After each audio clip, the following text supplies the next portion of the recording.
Bayan, maasahan anumang panahon. Magandang araw po sa ating lahat. Ngayon ay araw ng Linggo, November 9, 2025 at narito na ang pinakuling update sa patuloy nating minomonitor na Bagyong Uwan na kung saan mabilis ang paglakas nito habang ito ay patuloy na lumalapit din sa kalupaan ng Catanduanes. Huling namata ng sentro ng Bagyong Uwan sa layong 195 kilometers silangan ng Virac, Catanduanes.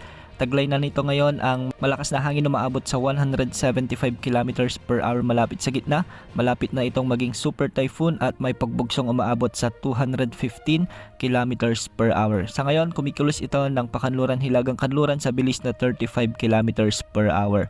Kung mapapansin natin na panatili ng bagyo ang kanyang lawak na kung saan meron itong sukat na maabot ng 800 kilometers mula sa gitna. Dahil dito, nakalaas na rin ang Tropical Cyclone Wind Signal number 4 sa Polillo Island sa eastern at central portions ng Camarines Norte, ang eastern portion ng Camarines Sur sa may Catanduanes at ang eastern portion ng Albay. Nakalaas na rin ang Tropical Cyclone Wind Signal number 3 sa southern portion ng mainland Cagayan, sa may Isabela, Quirino, Nueva Vizcaya, Kalinga, ang southern portion ng Abra, sa may Mountain Province, Ifugao, Benguet, ang central at southern portions ng Ilocos Sur. Signal number 3 din sa lalawigan ng La Union, Pangasinan, Zambales, Bataan, Tarlac, Pampanga, Nueva Ecija, Bulacan, Aurora. Signal number 3 din sa buong Metro Manila, Cavite, ang eastern portion ng Batangas, Laguna, Rizal, ang nalalabing bahagi ng Quezon Province, ang nalalabing bahagi ng Camarines Norte, ang nalalabing bahagi ng Camarines Sur, ang natitirang bahagi ng Albay, Sorsogon at ang Ticao at Burias Island. Signal number 3 din sa Visayas sa Northern Samar, ang northern portion ng Eastern Samar at ang northern portion ng Samar Province. Samantala nakatas din ang Tropical Cyclone Wind Signal number 1 at Signal number 2 sa iba pang bahagi ng Luzon at Visayas. Patuloy na maghanda sa patuloy na paglapit ng bagyong ito dahil inaasahang lalakas pa ito bilang super typhoon ngayong araw.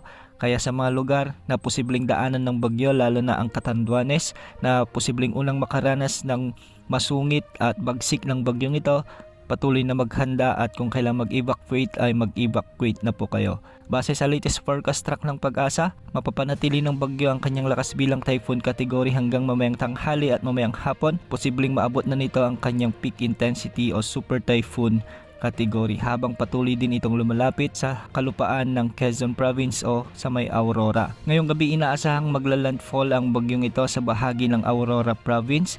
Kung hindi ngayong gabi ay bukas ng madaling araw at pagkatapos ay tatawirin ng bagyo ang mga kabundukan ng Northern Luzon, dadaanan ang mga lalawigan ng Nueva Vizcaya o Nueva Ecija sa may Benguet at lalabas naman ito sa coastal waters ng Bawang La Union. Bahagyang ihina ang bagyong ito sa typhoon category kapag nakalampas na ito sa kalupaan ng Luzon at magkakaroon ito ng pagkilos na hilaga-hilagang kanluran sa mga susunod na araw.